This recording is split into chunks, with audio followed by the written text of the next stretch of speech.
You are now tuned to BS3 Network.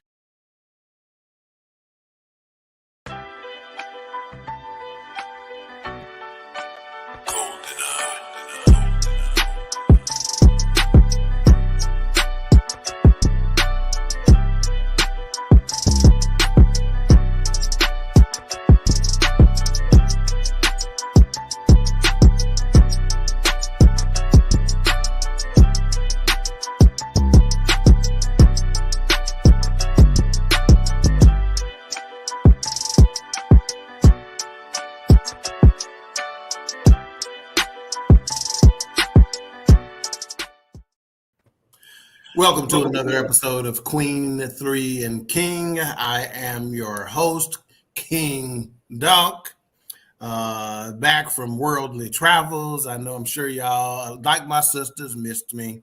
So I'm back. You can rest easy now. You can see I got a beautiful panel, man. Normally I'm head and shoulders the most handsome, the most beautifulest guy or girl on the show, but I got some competition today in my guest host. So let me go ahead and I'm going to introduce the dry regulars, and then I get to the exciting fill-ins for today.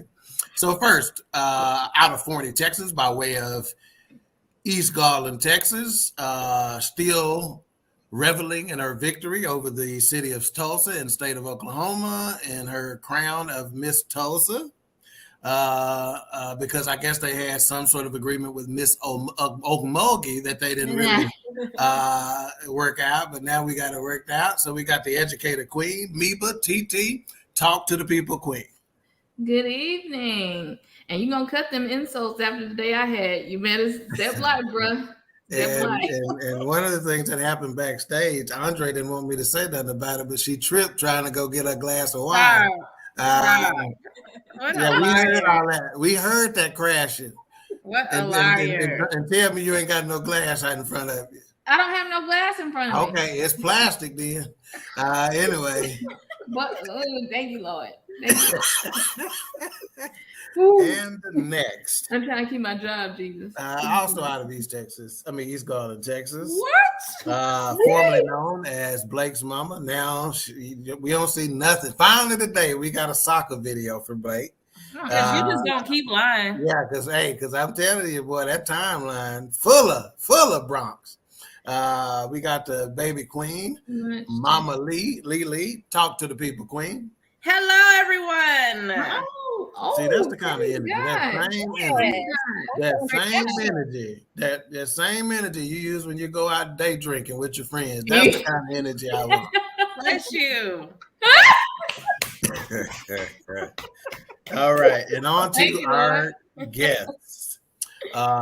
First, we have Chasity Williams, who for some reason I was calling Chasity Franklin in my promo. I was like, who is that? And you know your mama wasn't gonna let that go, boy. Her last name, I'm like, it was just a mistake. God dog.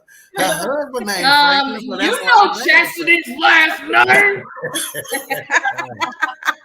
So the season queen is out cruising, and this is her oldest daughter, Chasity, and he's filling in with this topic, which I did not name. I guess I should have done that. Life after miscarriage, and again, our special guest host, Chasity Williams, André Jones, and Lekia Patterson.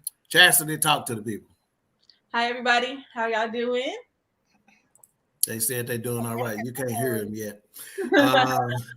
And next, we have 40-year radio vet. All right. Should be Radio Hall of Famer. Started back in the days of WKRP in Cincinnati. Come on. What was the black guy name on there? Jimmy the Fly. What was his name? I ain't even gonna help you. I'm not gonna help you. Stan Reed. I know the actor name is Stan Reed, but I can't remember what Superfly or something. We got André Jones of the Lunch Break Sports Show and of BS3 Network and of J&E Entertainment, Jones Media and Entertainment, JM&E Entertainment Group. Yep. We got André Jones. Talk to the folks, AJ. Hey, man. Just glad to be back with the family. Queens, good to see y'all, minus Chastity's mother. Yeah, be sure and give her my love. Mm-hmm. She probably won't. And last but not least, we have Lekia Patterson, which I didn't know which name to put on here because she's Shante K on social media and she be changing her names. Usually when people do that, because they on probation. They on probation and then people that got ankle monitors or something. I don't know why you change your name on all this stuff. But anyway, whatever you go by, say hi to these folks. Hi, everybody. Thanks for having me. Good to see y'all. Oh, y'all hear that Barbie voice she got on? Yeah. You started too early. Yeah, she from the north side. You hear me? Look here, you better talk, lady. I prayed before we started. We good. Yeah, I did too, but it didn't go no higher than my ceiling. All right. You making my nerves bad. So I told them before y'all got on, Mika and Lily, that we were going to kind of be directing some questions toward them and letting them kind of hold the day in terms of the conversation. But as always, if y'all want to jump in, if a question pops into y'all's head that y'all think is worthy, make sure y'all jump in and just ask it, So we're going to get started. So we were supposed to have this program on August the 23rd, which was actually the day after the 2022's National Rainbow Baby Day. Okay, so for those of you who do not know, a rainbow baby is a term for a child born to a family that has previously lost a child due to a miscarriage, ectopic pregnancy, molar pregnancy, termination for medical reasons, stillbirth, or neonatal death. Rainbow babies act as a symbol of renewal and hope. The rainbow stands as a symbol of excitement. I had no idea what a rainbow baby was until I started researching for this topic a couple of months ago. Anybody got anything on that, or if that means anything to y'all or anything like that? They're the rainbow after the storm. So I think that that's why they're referred to as the rainbow baby. It's not easy going through a miscarriage. And I know many women have been through it and quietly go through it. But I think it's just that rainbow, after the storm. All right. I'm just checking my privacy on Facebook. There we go. We got some comments coming in now. So we got Keisha Walker saying, good evening, everyone. And I don't know who this is. They said Bray. Then they said, oops. Then they say, hey, y'all. Yeah. I can't even blame that on keyboard or spell check because none of them close. So make sure if you're on Facebook, you give Facebook permission to use your name, give StreamYard permission to publish your name and whatnot. There should be a link there. And that's Grace. Huh? That's Grace. Okay. All right. Bray. Okay, Bray. Rabia. Oh, she Rabia today. So Rabia. Okay, so I'm going to pose this to the mothers, and I'm just going to let y'all talk in general. So a miscarriage, and we'll start with you, Chasity, on this. How does a miscarriage impact you? And I know that this is you could probably talk for an hour just on that question alone. So just be as succinct as possible here in describing that. How does a miscarriage impact you? And then Lekia, after her, I'll go to you. I think it just depends on the person. Like some people don't feel anything. They just think that, well, this is supposed to happen. It is what it is. For other people like myself, since we were trying for a while and it happened to me, I felt like I wasn't good enough. Like, dang, the one thing my body was supposed to do, like, wow, make it pass. So like as a woman, that does something to you. So I think it just depends on who you are and your connection to it or lack thereof. Wow, that's a couple of things I didn't think I was going to hear today. The number one is that some people have no feeling about it at all. And now that you say that, I have been exposed to people who it didn't have that kind of impact on, so I suppose that's a very valid point. Lekia, how did this impact you? Just to piggyback off of Chasity, the biggest thing for me was guilt. Just wondering, like Chasity said, just not sure if you did something wrong, you obsess over what you did that week or, the activities that you're involved in, just second guessing yourself as a person and as a potential mom. And then just wondering what's going to happen next. What is your life? How do you go to the next step? The ability to move on and to lean on your support system. All of that has an impact for sure. Wow. Okay. And one of the things that I thought about whenever I was researching for this is that I very rarely, if ever, have heard the impact of fathers. So when AJ reached out to me about this and told me his story about this, man, I was like shook. So AJ, I want you to tell a little bit about your story if you can. Tell me your impact, and then I also want you to tell me what you said on your radio show about how when you were telling your ex-wife that you were going to do this show. Yeah, so my ex-wife had multiple miscarriages, and Chasity, to your point, there were times when she just went on like everything was okay, but when we talked about it recently about me coming on the show and me just kind of bringing it back up with her, I then understood how hurt she really was each time. And she said to me each time she didn't want to reuse that name because that name that we designated for that child belonged to that child in her heart. And I didn't realize that she was that, that affected by it. So the thing that came out for me, and I'm not trying to, make it about me, is how non-observant I was. Like I didn't read between the surface that she needed and was hurting more than she actually was showing. And I apologized to her just the other day. Like, man, I'm sorry I missed that. I'm sorry that I thought it was just, come on, let's try again. And she said something very, very profound to me. She said, you remember when your dog died? You still don't have another dog, do you? And that's just a dog. That's just a dog. You know what I'm saying? Wow. And so that you had said some things came up in you that you didn't know was still there, right? I didn't realize how much it impacted me because one of our miscarriages, we were further along in the process because she had many. We decided that we weren't going to tell people we were pregnant until we were past a certain point. Well, we had passed that certain point and we still lost that child. I remember it like it was yesterday. And man, I shut it out. I blacked it out. But when we start talking about it again, I could feel the emotions like they're doing right now, rising up again. Like, man, I thought we were past that. I thought we were good. I thought, and then she had to go through what's called, well, y'all know what's called a DNC. And that was not good, man. That was not good at all. That was. Yeah. So for those of you who don't know, somebody explain that to me because I think I've heard that term before, but not 100% familiar with it. What is a DNC? I had to have a DNC. I did too. You did too? Yeah, so after I went in for my appointment, they didn't find a heartbeat. So my doctor gave me an option. She said you can either let the baby pass like on its own. She said I can give you some medicine and you can pass the baby at home, or we can do a DNC. And that's when you go in and they put you under, you go to sleep, and they remove the baby and everything else that comes along with it, placenta and anything else.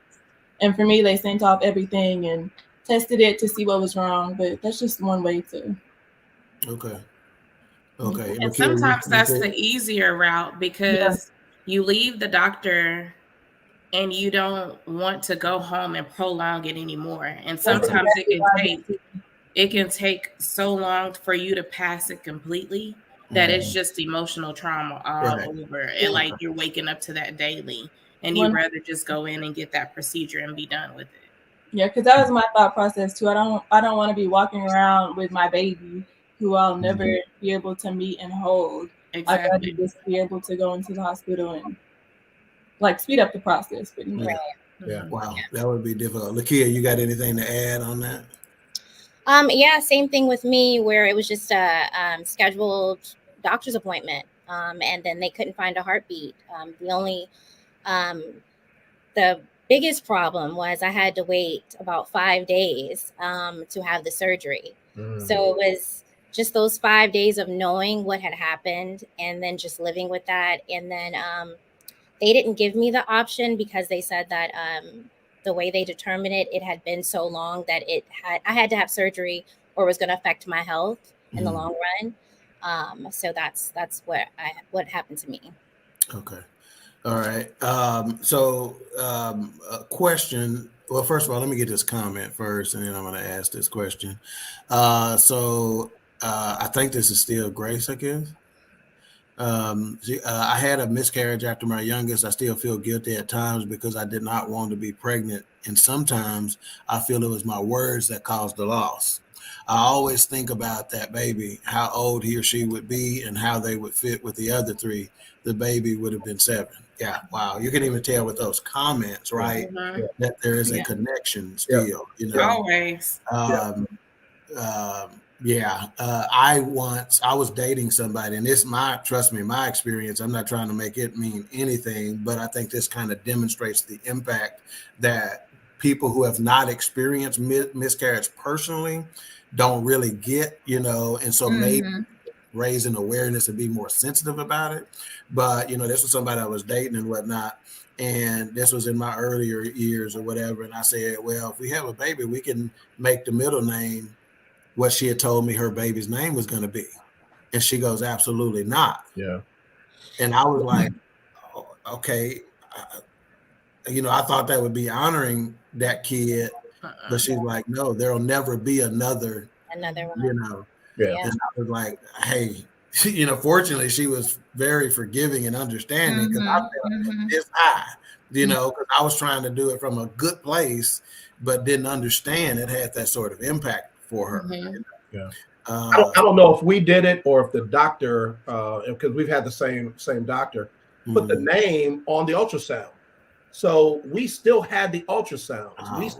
We physically saw that child. Wow. And we had an expected due date. And I can tell you right now, on my phone right now, I still have those babies' birthdays. Wow. They still come up on my, on my Google Calendar. Wow.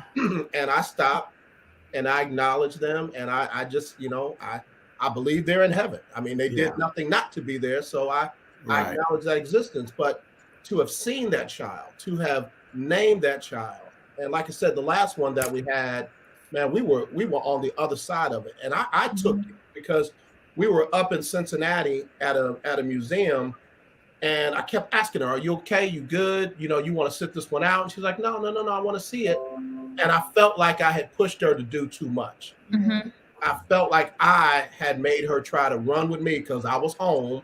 And, again, I didn't realize the guilt that I was carrying, but man, there was no recycling those names. There was no giving that name now to a new baby to honor, this child who did not make it on this side. Okay. Wow. All right. We got, I would assume that's Ben in the building. He says, good evening, family. If you're just joining us, we're talking life after miscarriage with our special guest hosts, Chasity Franklin, Lekia Patterson, and André Jones. Chasity Franklin again. Look, I did put it on there too. Look at that. Chasity Williams. Man, I just can't get that. Well, they are one. So okay. And the other day, where did I see Frank at? When we were at Marita's, I saw Frank. I said, what's up, Jesus? And he just okay. I have a question, if you don't mind me. I love hearing AJ's perspective because when we think about miscarriages, we never think about the men. I know I'm guilty of it, and it's really like, oh my gosh, it really impacts the men too. So to y'all, how did the men react? How did they comfort you? Do you feel like do you feel like they actually felt what you were going through, or would you have done something different for them to see and feel exactly where you were at? Now that I've gone through it, if there was so much attention on me, it was, I felt like, this was my body. I went through it. My partner's not going to really understand. They're just going to basically be there for me. And at that time, it didn't really register like, well, I wonder what he's going through. I wonder, how he's processing all this. I'm so involved in, and a selfishness, honestly, that, this was my body. He doesn't know. He has no idea, what I went through. But over time, it was like, he had feelings too. He just processed it. Women were very emotional. We wear our heart on our sleeve. Whereas just because men don't necessarily show it the exact same way we do, they're going through their own process. So I would do differently. Just even checking in and in my own grief, how are you doing? How are you processing this? What can I do for you? Because he was doing that for me, so just understanding that both parties were, having issues with dealing with it in their own way.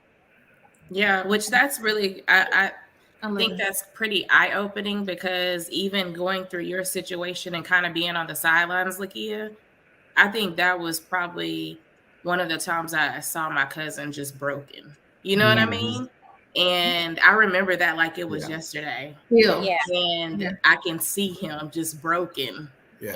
And that was really tough to see that, but you don't think that it affects them as much as it does the women. And that's not fair. It's not fair when you think about it.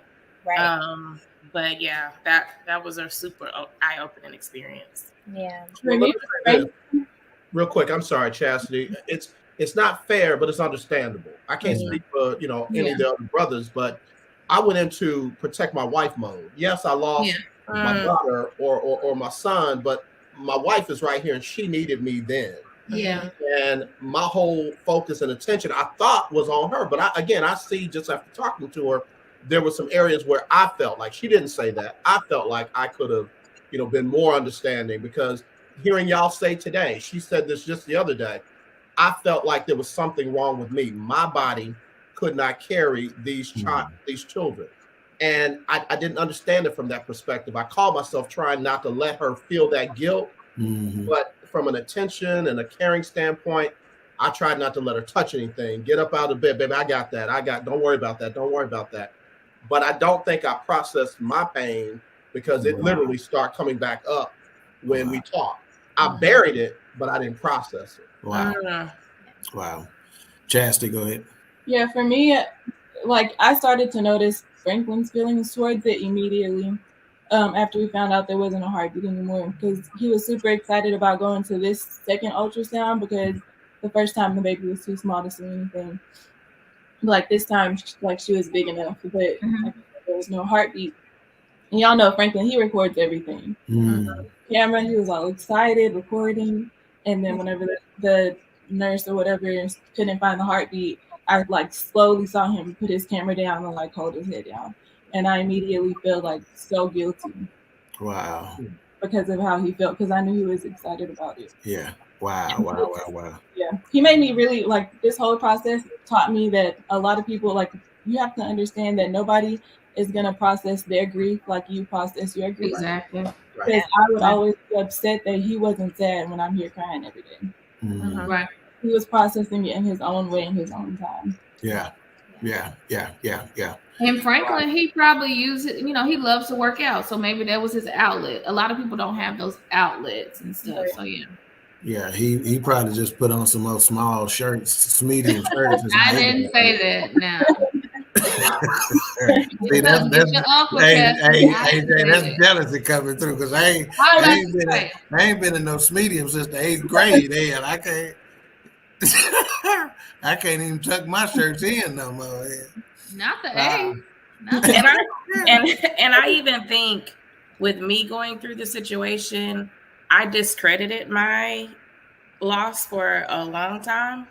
And that was part of the reason why I really didn't say anything, because it happened so early that I was like, well, there's other people that have been more attached to theirs. So I discredited my loss and just kind of like, well, it was still really early, so maybe it shouldn't affect me. Like, you try to talk yourself through it, like, but they were 2-3 months along. But I didn't want to talk about it. It was really hard to deal with, because I even had people after I expressed it, like, why didn't you say anything? And I'm like, it wasn't time for me to say anything yet. I had to process that. I had to deal with that. Me and my husband had to deal with that. But then I also put my feelings on the back burner, because I'm like, well, I was only like 6 weeks, so it was still super early, and you don't think that you become attached to that. But when you have that positive pregnancy test, you, as a mom, you become attached right in that moment. You go into mom mode right then, even though I have multiple kids. Wow. So I even thought about it from that standpoint too. Yes, I have multiple kids, so maybe this is all I'm meant to have. You go into all of those processes and trying to compartmentalize each situation to match and to comfort yourself, I guess.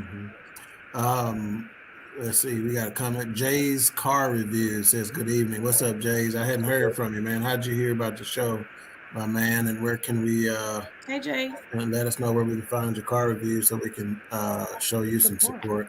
I think this is great. Grace again. She goes, with me, my ex was upset with me because I did not have a reaction.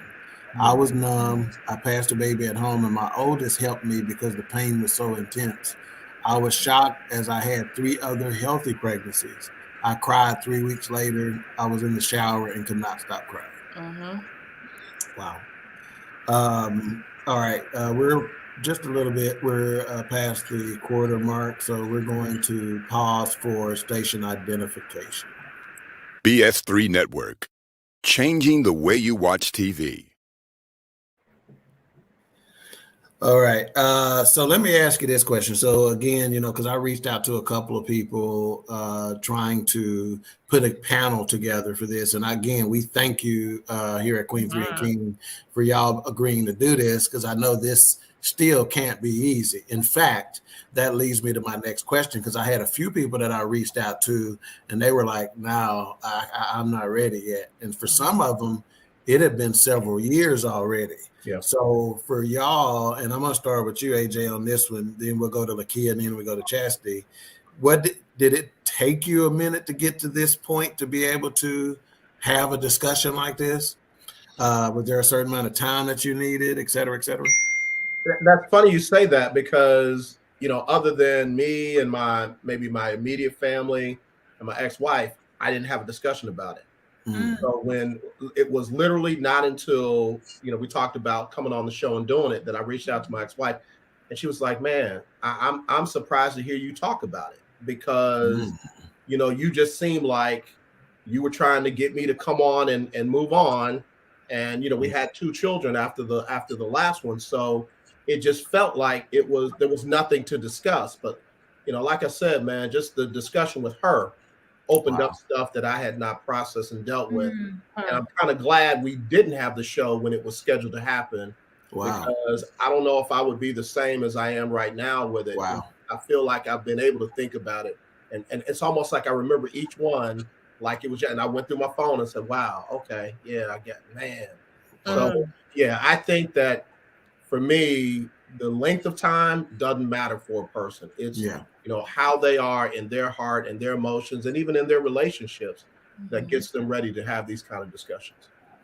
Lekia, go ahead. My grief has so many different faces because so I've had a stillborn birth, which was Jacob. And I carried him up until about 5 months, and I went into labor too early. But there was 2 other miscarriages long after that. So for the miscarriages that happened more recently, I think I still process those.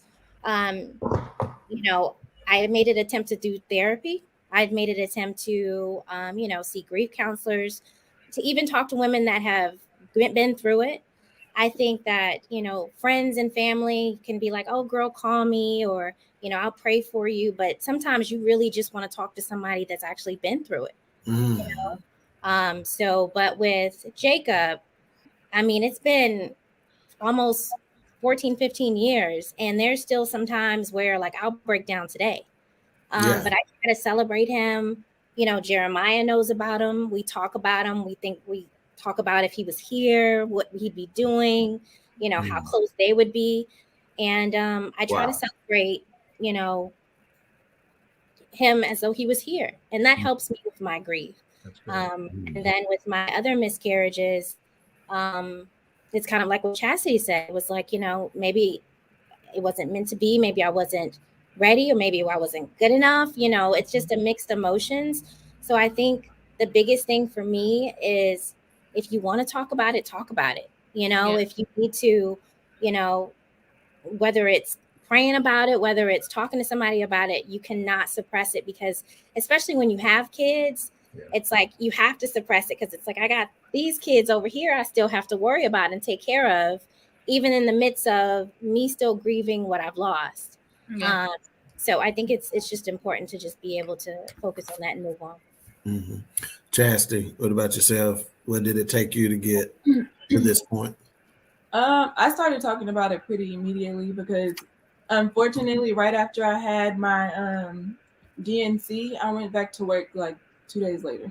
Wow. And the job that I have, I'm very close to my clients. So I tell them everything, they tell me everything. So thankfully, like I had that opportunity to discuss what was going on with me. And that was my thing. So pretty immediately. Okay. A couple of comments here. We got, I finally called Theodora by her government name again last night for the first time in a long time. But we all know her as the Blue Street Freak. She says, good evening, family. Hey, see, AJ, we connect with our listeners in a different kind of way, man. Keisha says, my son, I ain't gonna call her no Walker LaShawn on here. My son's girlfriend and my daughter lost their babies 2 weeks apart. Wow. Beginning December 16, 2021. Those were some of the hardest days of our lives. It seemed a lot of life left my children at those moments, and I felt helpless. And that's a term that I keep thinking about in my head, that if I were in AJ's situation, I would feel helpless. I just don't think I could feel any other way. She goes, because there was nothing I could do to comfort them. I was the first person each one of them called, and either one of them, I think she's maybe saying neither one of them want to try again. My mother passed about a month prior to the miscarriages, so my thoughts were like, AJ's, the babies are in heaven with my mom. Okay. Yeah. Wow. All right. And we got A-Trap in the building. He goes, good evening. What up, A-Trap? Hey, A-Trap. So a couple of things. Okay, so we had talked. Let me ask you this. How did it impact your relationships at the time, your romantic relationship? You read my mind. Yeah. Did it put a strain on those? And I'm going to start with Chastity on this. Did it put a strain on your relationship with Jesus? That's Frank, by the way. I was about to say with Jesus. Actually, I thought you went to Jesus too. I was about to say, I wasn't talking about you. That's not what I was thinking. That's funny. But our relationship, I don't think for him it was strained because I wanted to try again quickly because, like I said, I felt like something was wrong with me, so I just wanted to make sure. Okay, wow. Yeah. So with that, I mean, to have a baby, you have to have sex. You're kidding. Yeah, right. I mean, for him, it was fine. And like for me, like I said in the beginning, I had a hard time with him because I felt like he didn't really care or like feel anything. Okay. But after we had a discussion, like, and I could find out where his heart really was, that changed everything for me. Yeah. That's got to be key. That to me is a testament and a lesson for relationships, period. Not just trying to recover from miscarriage, right? It's just day to day. You better be with somebody you can talk with. I'm telling you, because guess what? Sometimes you're gonna be feeling some kind of way about them or what they're thinking, and guess what? All of our minds make that leap, and we think we know what they're thinking. And if you're having good communication, you may be surprised sometimes at what's really in their head. And a lot of times, it'll probably bring you closer to them than you were before you were thinking whatever you were thinking. So communication is key. So just think about how many people we know that probably don't have that kind of relationship that can talk about that kind of stuff. They're more likely to come talk to you about it and be thinking, I know she feel this way. I know she feel that way. And she probably don't this or he probably don't that. And they ain't never had a conversation with him about it, And I can imagine it's probably a hard conversation to have, which is why before you even go down that road of being in a relationship, having sex, getting married, you probably need to practice having some hard conversations. Yeah. If you can't have a hard conversation with this individual, that is not the individual you want to have, you want to be in a relationship with. It's not going to work out for you, because guess what? It's going to be plenty of hard conversations to have. Life is going to present those to you. I guarantee. Oh, yeah. That's good. That's good. And AJ, no, go ahead, Mika.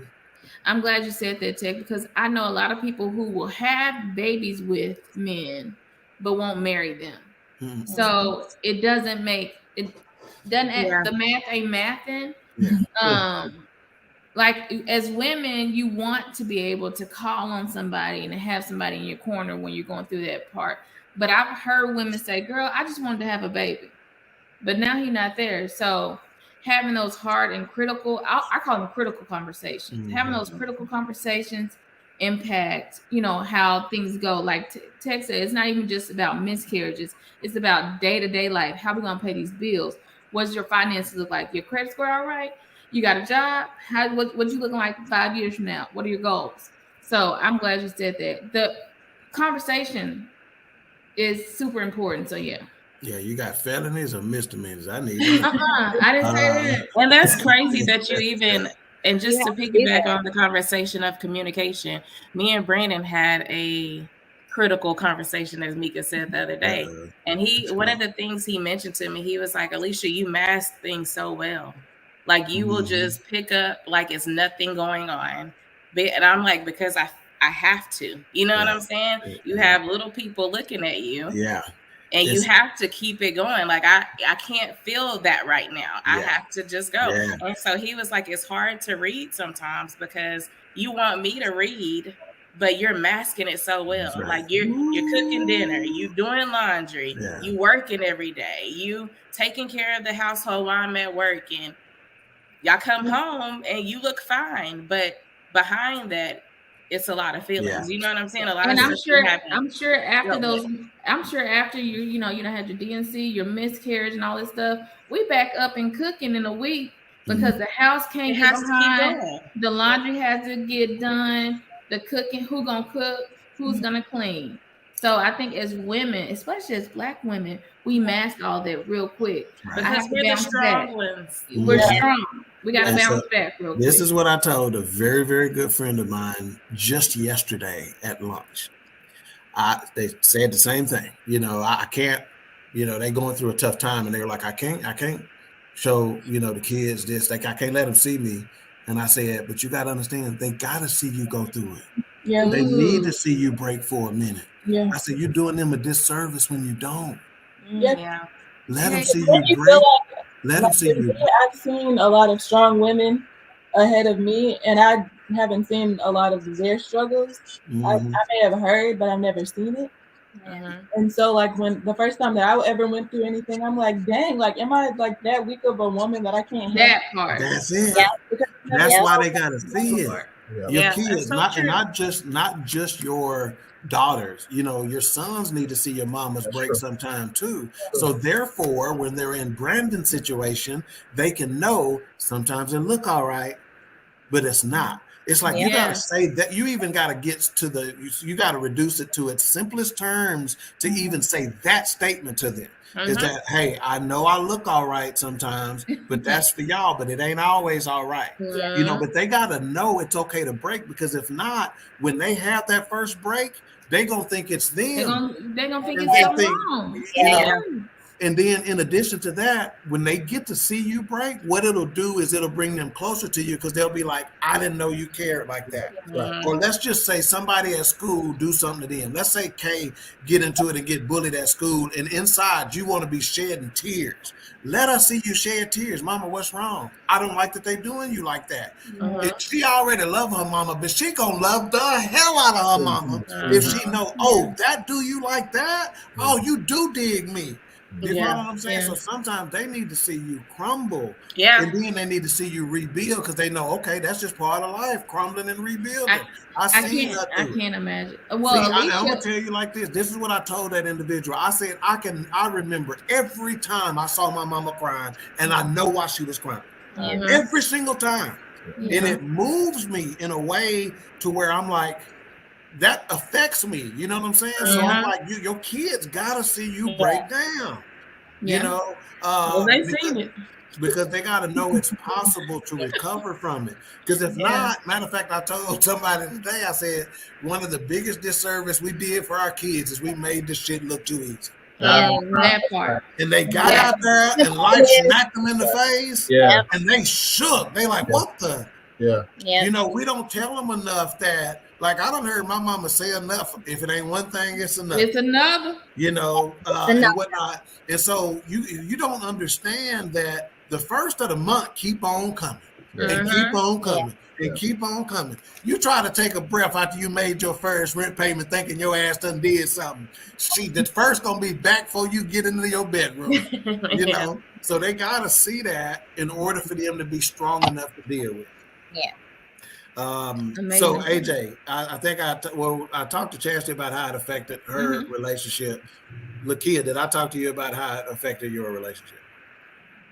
No. So I think it was just a progress. It was just a process. Excuse me. It was a process because, you know, for me, honestly, I wanted to dwell in it. When I lost Jacob, I didn't want to do nothing. You know what I mean? Like, and then I think because I wanted to stay in it, and he wanted to be like, let's go, let's get out the house, let's do something, let's go see family, let's, you know, it's a new day. And it's like I didn't want to hear the you know, okay, like let's move. Because I felt like if I got out of my grief, I was going to forget my baby. Wow, that's strong. That's strong. So, and it's making me tear up now because it's like I was like, if I get better, it's going to make it seem like I don't care. It's gonna be, so I think that was the hardest process of it, you know, just on two different, you know, I wanted to be like, you know, but let me stay here. Let me, that's good. You know, but he was like, you know, we got to get up, you know, we got to keep moving. We got to keep going strong. And I just didn't want to hear that, even though when I look back at it, he was just trying to get me out of that funk. He was just trying to motivate me, you know, but back then I didn't want to hear it. So it did cause friction. You know? Wow. If you're just joining us, Queen 3 and King, we're discussing life after miscarriage with our special guest host, Chasity Williams, formerly known as Chasity Franklin, Lekia Patterson, and André Jones. And now we're talking about the strain of those current relationships that they felt during those miscarriages. So AJ, how impact did it have on your relationship at the time? Brother. So I'm not gonna say anything that I have not said to her. So don't y'all come for me. Okay. We would go to therapy and counseling for other stuff, not even this. And our therapist said, okay, so you're more like the lady. You want to talk and you want to get and she just wants to give you the bare minimum. Like, it was a good day. I'm home. Leave me alone. So when this last one happened, the longest one, where we were over 5 months, she didn't want to be bothered.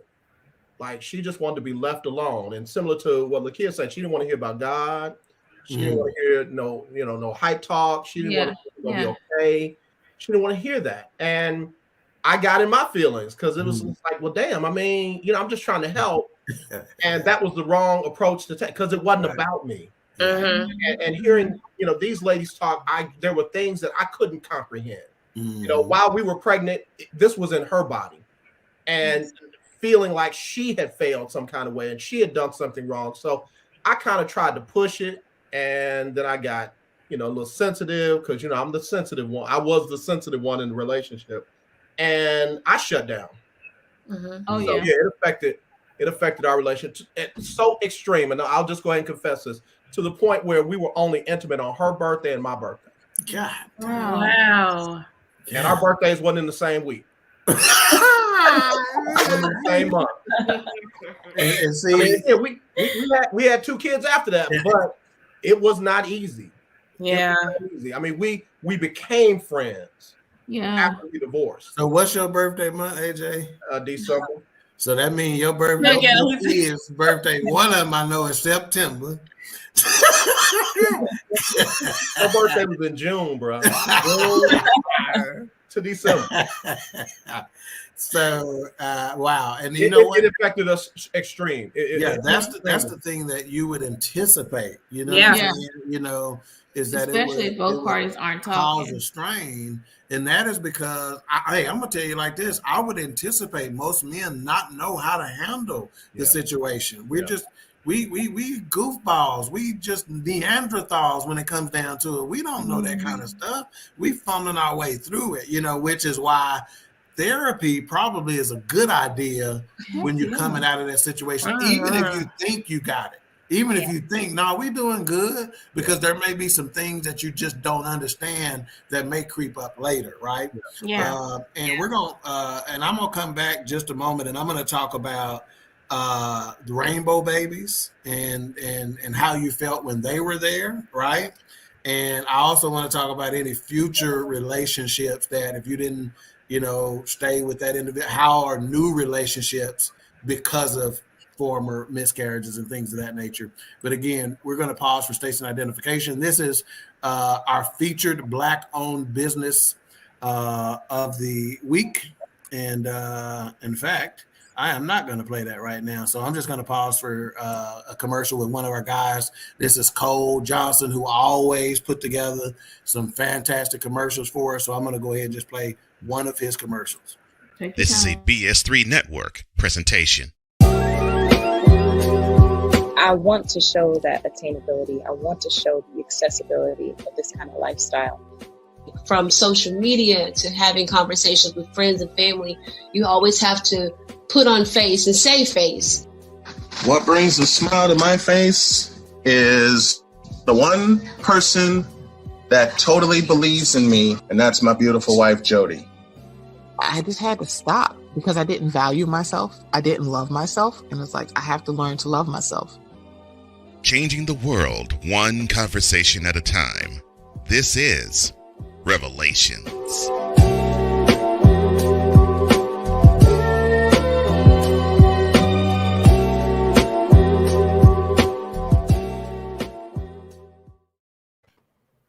Okay, so let's talk about, so one of the things that my little mind thought in terms of this, my thought process in studying for this, one of the thoughts that came to me is, I wonder if once they've had a rainbow baby, if they were in fear early on, that very first baby you had after a miscarriage, were you like even overly protective than even first parents are, thinking, okay, even though that baby's been born, I still don't feel like I'm out of the woods yet?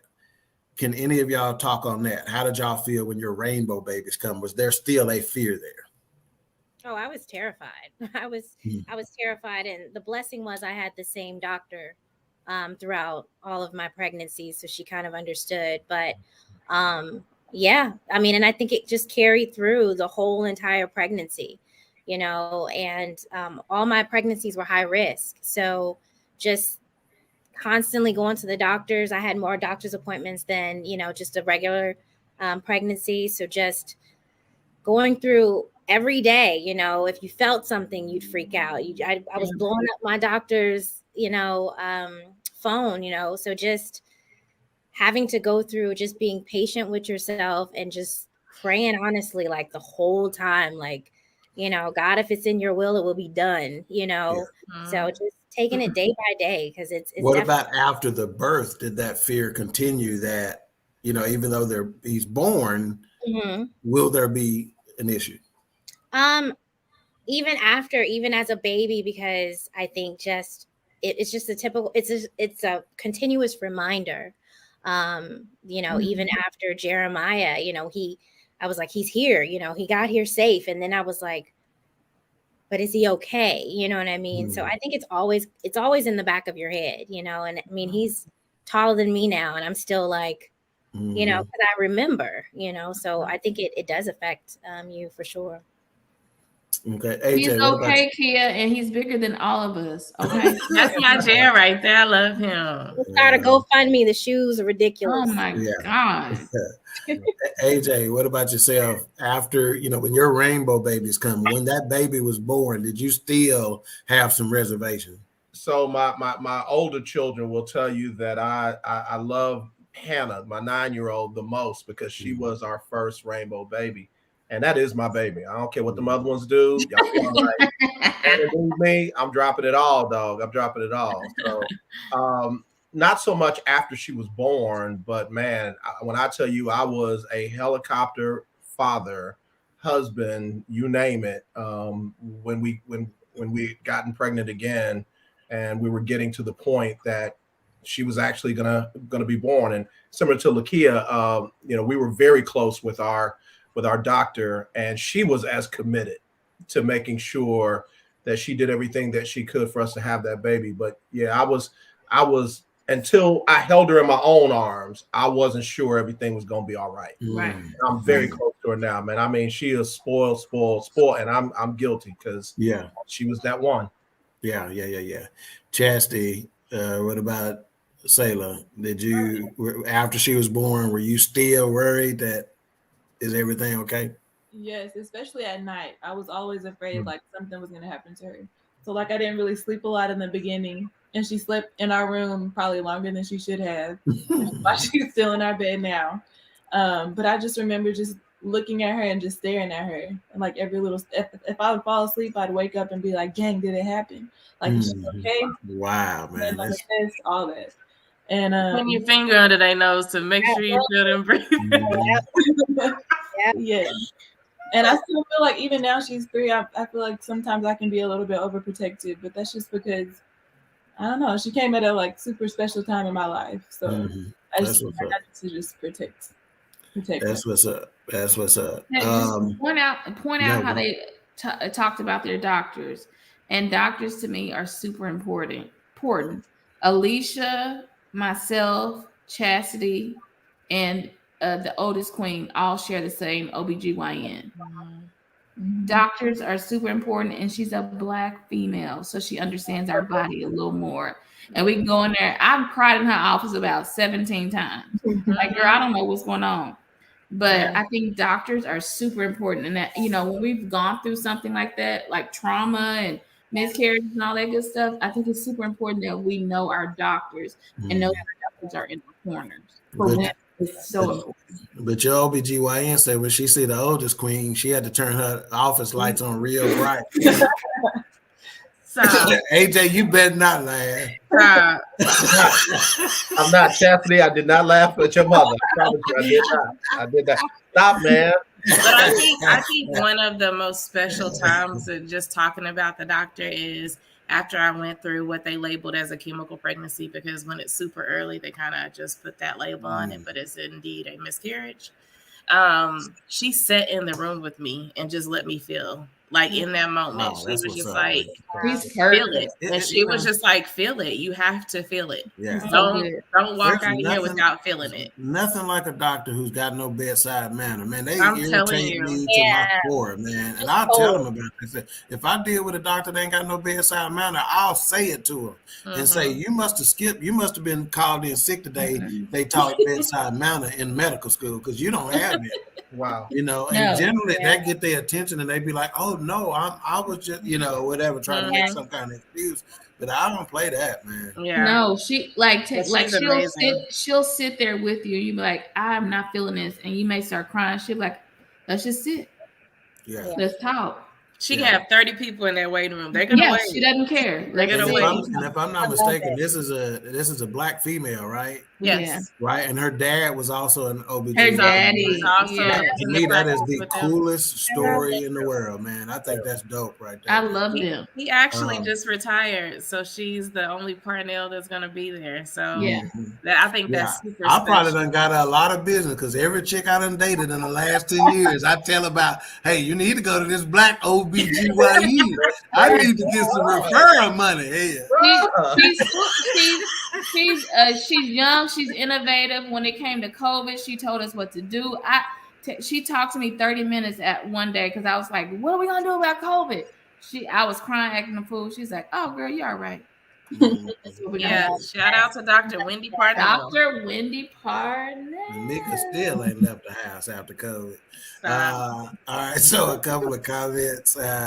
So this is Grace, I think. She goes, no strain with Jesus, but because I felt like my ex was not supportive, it created more of a wedge / strain.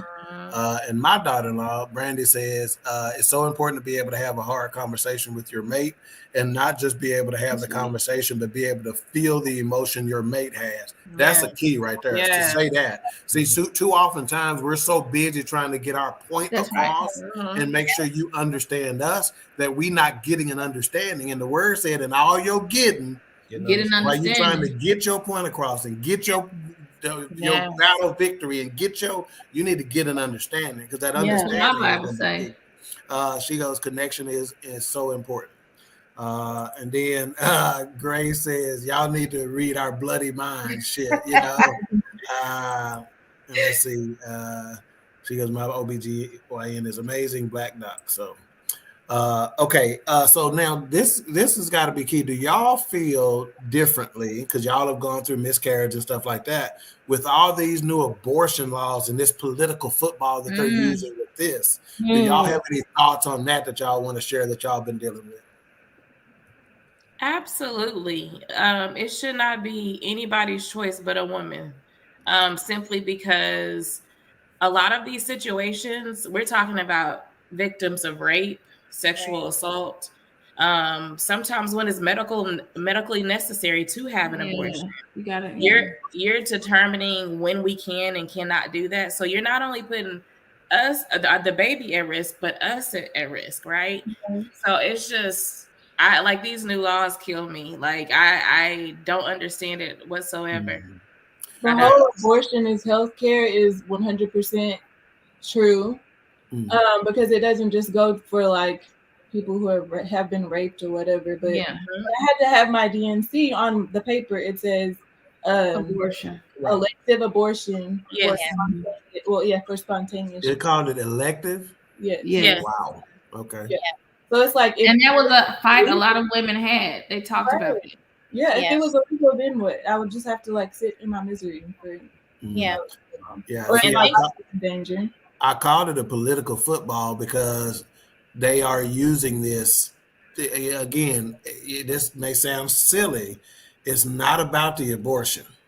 There's something else, and I forget it. I didn't write this down in this question. There's something else in these laws that they've written. When they write a bill and stuff like that, they'll try to tuck some other shit in there, and it be about that or whatnot. So it's not just about the abortion. That's why we got to pay very close attention to what these things are saying, and they'll get us all wrapped up into something, and there's something else that they're trying to sneak. They're trying to run a double reverse on us. Yeah.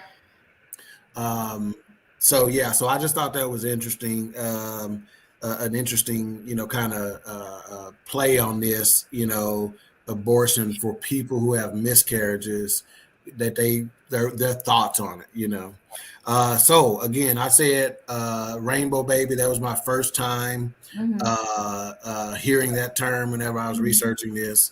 So I just want to share a couple of other terms with the audience. A double rainbow baby is a baby that's born to parents who have experienced two previous miscarriages, right? Two previous losses. A golden baby. So apparently we have a golden baby in the family, which is Noah, right? Yep. That's a golden baby, or a pot of gold baby is a baby born after a rainbow baby. So that means you've had one or you had two. And AJ, you have a golden baby too. I do. And Lekia, you have a golden baby. And, yeah, she does. Yeah. Brooklyn. Okay. Yeah, Brooklyn need to be on somebody ad somewhere. I'm trying. Huh? Yeah. I said I'm trying. That's who's gonna give it to Lekia. That right there. She don't need to see Lekia. If you sign right now, I'll do it for 9%, not the 10 to 15% that other agents make. I'll do it. This how you know you saving and love the Lord. I'll do it for 7%.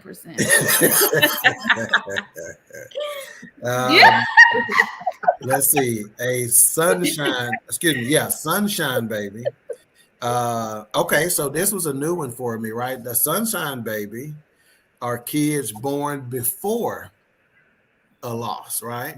So I guess when Grace has been talking, she said she had 3 healthy kids before her miscarriage. So she technically had sunshine babies, babies who came before. A sunset baby, they said, occurs when a twin who dies in the womb. The sunrise baby is a surviving twin. Oh, wow. That's gotta be, don't that gotta be a difficult thing? Huh? I never knew about all these different terms. Yeah, I'm thinking to myself, like, what committee was in charge to sit I just know about the rainbow baby. They done covered every possible scenario. Yeah. Everyone. They said that occurs when a twin who dies in the womb. The sunrise baby is a surviving twin of the baby who dies in the womb. So I think that's being a father of twins. I can only imagine, if you only had one, man, that'd be tough. I think we're super blessed on this panel to have all gold babies, right? Golden babies, yep. Golden babies. So yeah, super sweet. Very blessed. All right, so now I want to play a quick commercial of a super, super special person. This is Alex. She has her own company. It's called Declutter Co. So she started her company, which basically goes in and they'll, you got that messy, junky closet. She'll come arrange it for you and buy all the little stuff at Crate and Barrel or whatever you got to do, right, to be able to organize it, or your kitchen pantry or that junk drawer or whatever the case may be. And this is an individual who was working a 40-hour job just like everybody else and working hard at it. But she was very good at her job, very super energetic. And she's like, but I got this passion. And so she finally decided to go take this passion. And here's Alex. Did you know that having an organized space positively impacts your mental health? Well, it's true. Research shows that our spaces have a direct reflection of how we feel internally. And when we have a lot going on in our lives, it's easy to just let clutter pile up and just forget about organization.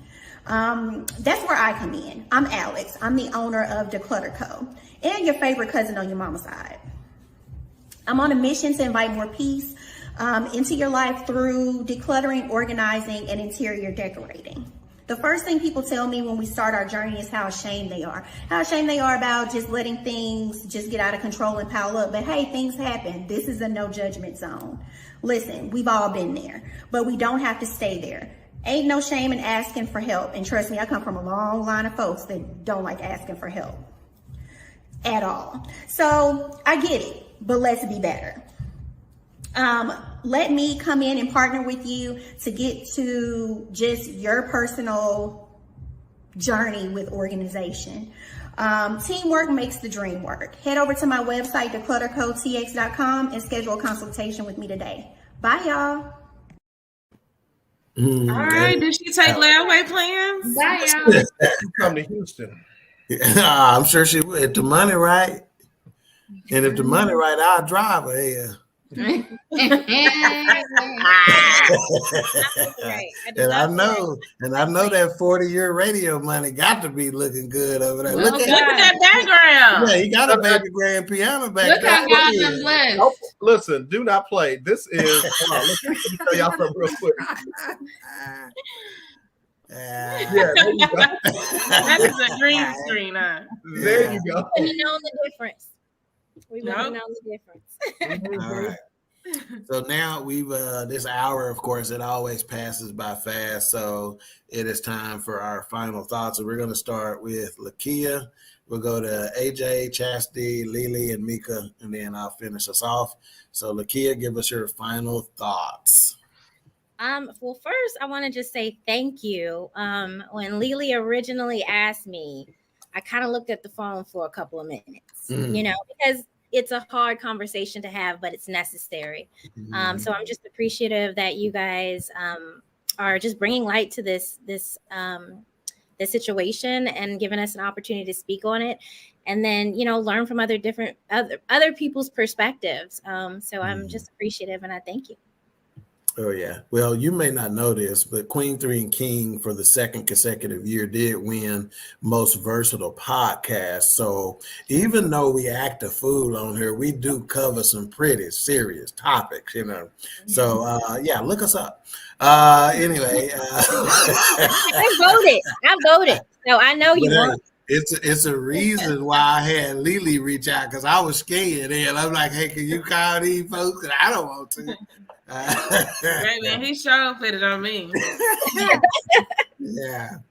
All right. AJ, final thoughts, sir. Yeah, I'm like Lekia. I appreciate the opportunity to talk about it. And what it did was it created an opportunity for me to have a discussion with my ex-wife that, I don't know if we would have had it not been. I love that. Show. And really, man, I always say we best friends, we good, we even better now.